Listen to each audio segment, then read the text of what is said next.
Patuloy po ang pagpapakita ng aktibidad ng Bulkang Taal sa Batangas matapos makapagtala ang PBOX ng 5 volcanic earthquakes.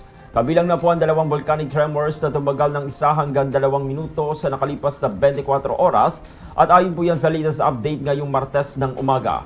Ayon sa ahensya, umabot sa 5,418 tonelada bawat araw ang ibinugang sulfur dioxide o asupre ng bulkan.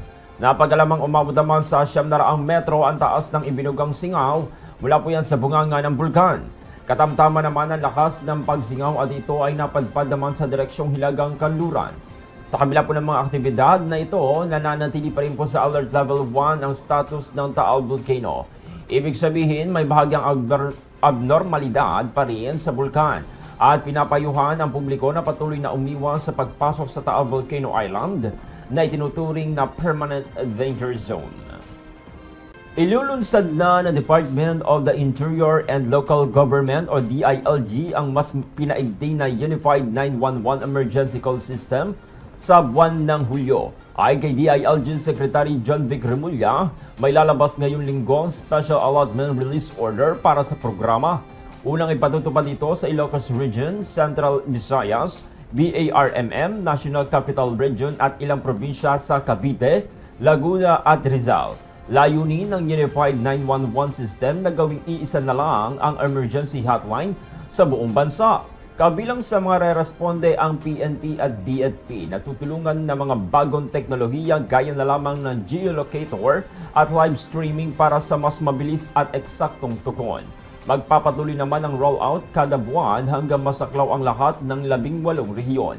Kasabay nito, magpapakalat naman ang PNP ng mas maraming pulis at magtatayo ng mga police posts sa matataong lugar upang mapalakas naman ang seguridad at tiwala ng publiko. Nangunguna ang National Capital Region o NCR sa overall medal tally ng Palarong Pambansa 2025 na kasalukuyang isinasagawa sa Ilocos Norte. Base po yan sa pinakahuling tala ngayong Martes, May 27 as of 5 o'clock a.m.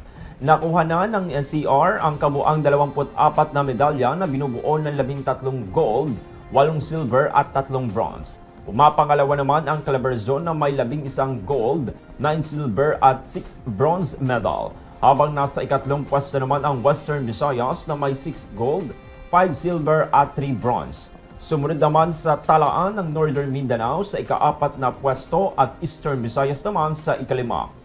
Mahigit 1,700 medalya ang nakataya sa taunang palaro kung saan nagpapagalingan ang mga pinakamahuhusay na elementary at high school student athletes mula sa iba't ibang rehiyon ng bansa. May kabuang 34 na sports events ang nilalahukan, kabilang na po ang mga exhibition, demo at para events. Kalahok din po sa palaro ang mga atleta mula sa National Academy Sports at mga Philippine Overseas School. Nadiskubre po ng mga estudyante mula sa Quezon City Science High School ang potensyal ng dahon ng kamoteng kahoy or kasaba bilang panlaban sa breast cancer. Batay po sa kanilang pananaliksik, ang extract mula sa cassava leaves ay may taglay na compounds tulad na lamang ng ephedrine A at spirostan 3,12-dione na kayang pumatay ng cancer cells nang hindi sinisira ang malulusog na cells basta nasa tamang konsentrasyon.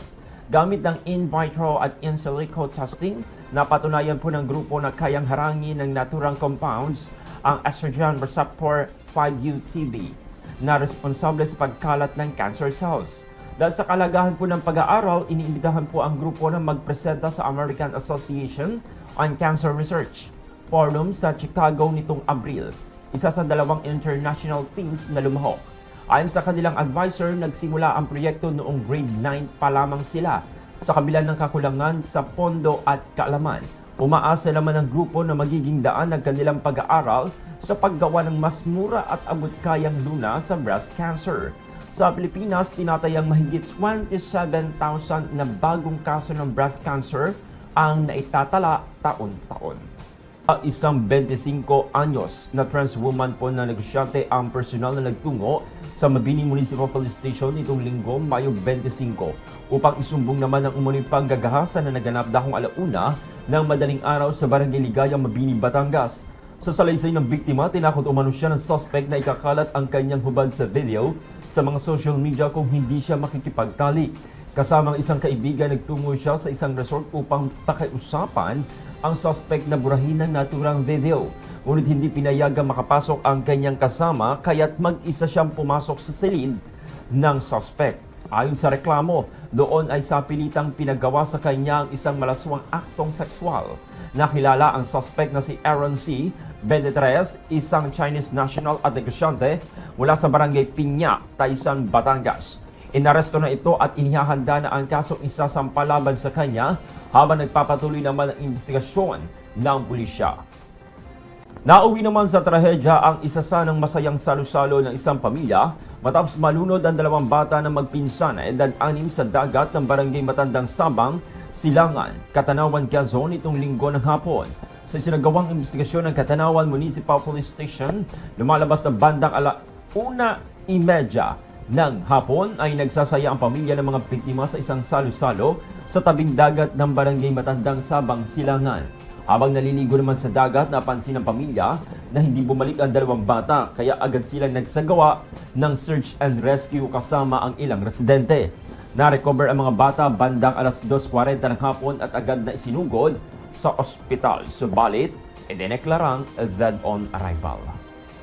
Patay po ang 3 opisyal ng barangay kabilang na ang punong barangay matapos pagbabarili ng isang dating barangay tanod habang sinasagawa ang flag ceremony sa barangay hall ng Salitran 3 sa Dasmariñas City, Cavite nitong Lunes ng umaga, Mayo 26. Kinilala po ng pulisya ang mga nasawi na sina Raul, 56 anyos, punong barangay, Marvin, 54 anyos, barangay Kagawad, at Jose, 75 anyos, barangay Kagawad. Ayon po sa ulat ng Dasmariñas City Police, bandang 8:00 ng umaga nang biglang lumapit mula sa likuran ang suspect na si Ariel, 50 anyos at dating barangay tanod at walang sabi-sabing nagpaputok ng baril sa mga opisyal. Critical naman sa ospital ang SK Secretary na si Christine Joseph. Matapos ang pamamaril, tumakbo naman ang suspect at nagbaril sa sarili malapit sa kanilang bahay. Agad siyang isinugod sa pagamutan ngunit idineklarang patay pagdating doon. Sa paunang investigasyon ng Cavite Police, lumalabas na nagalit umano ang suspect matapos hindi maibigay ang kanyang 6,000 pesos na allowance. Nabatid na ilang linggo umano siyang absent sa trabaho dahil sa karamdaman niya na diabetes, na dahilan kung bakit hinold umano ang kanyang sahod. Ayon pa sa pulisya, pinagplanuhan ang krimen dahil nagsuot pa ito ng uniforme na kulay dilaw. Inaalam na rin kung saan galing ang baril na ginamit ng naturang suspect. Patuloy naman ang investigasyon ng mga otoridad sa naturang krimen.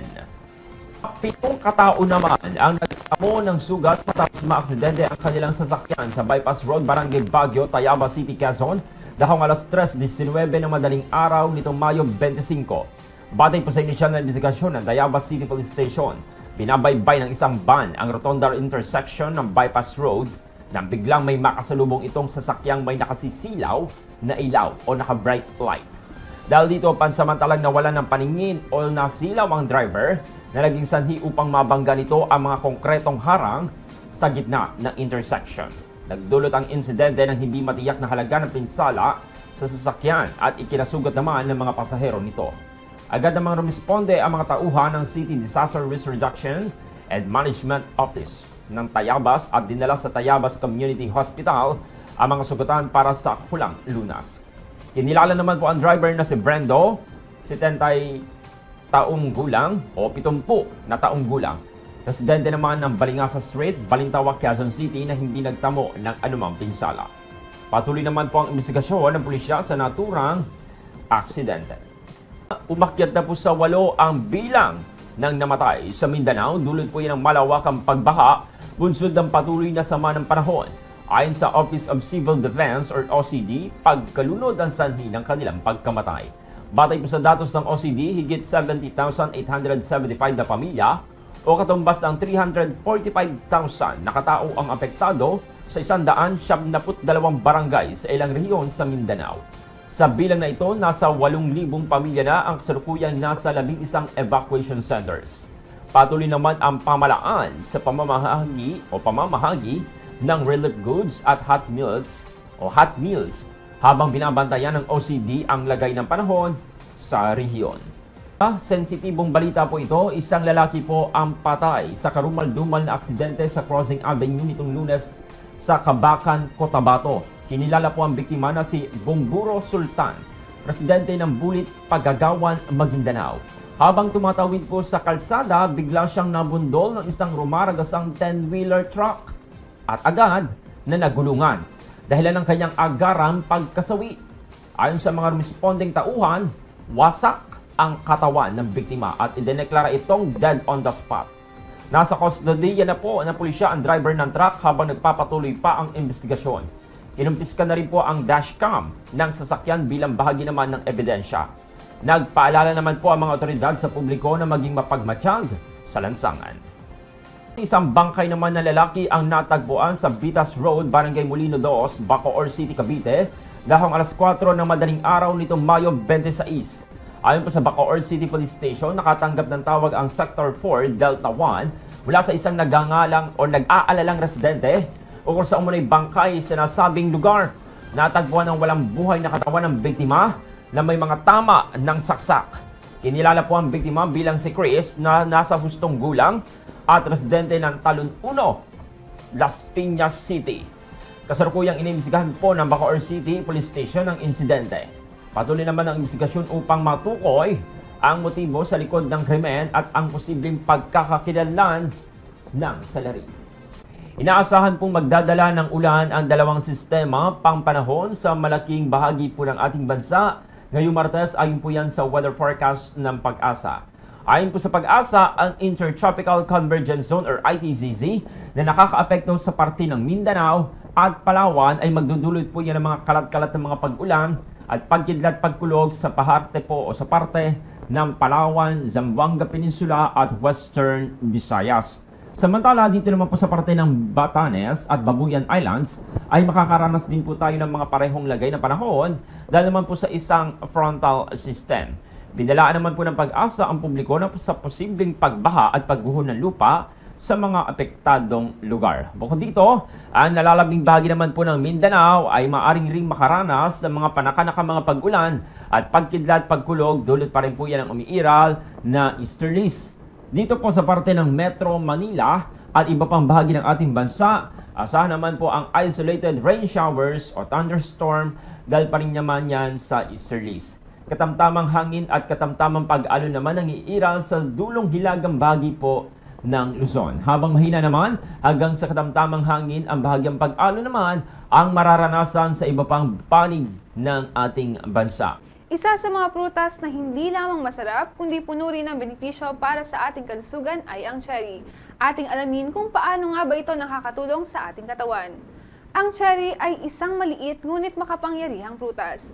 Ayon sa pag-aaral ng United States Department of Agriculture at pinagtibay rin ng National Institute of Health, ang mga cherry ay mayaman sa antioxidants, particular na sa anthocyanins, na tumutulong sa pagpapababa ng pamamaga at panganib ng mga chronic diseases gaya ng sakit sa puso at diabetes. May taglay rin itong melatonin, isang uri ng natural na compound na tumutulong sa mas maayos na tulog. Kaya naman ang pagkain ng cherry, lalo na ang tart cherry, ay nirerekomenda sa mga taong may insomnia o hirap makatulog.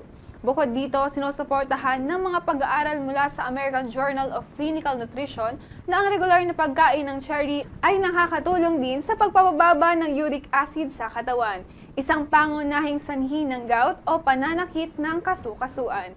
Napakagandang isama ang cherry sa ating diet. Natural ito, walang preservatives at may mga sangkap na talagang may benepisyo sa ating immune system at kalusugan ng kabuuan.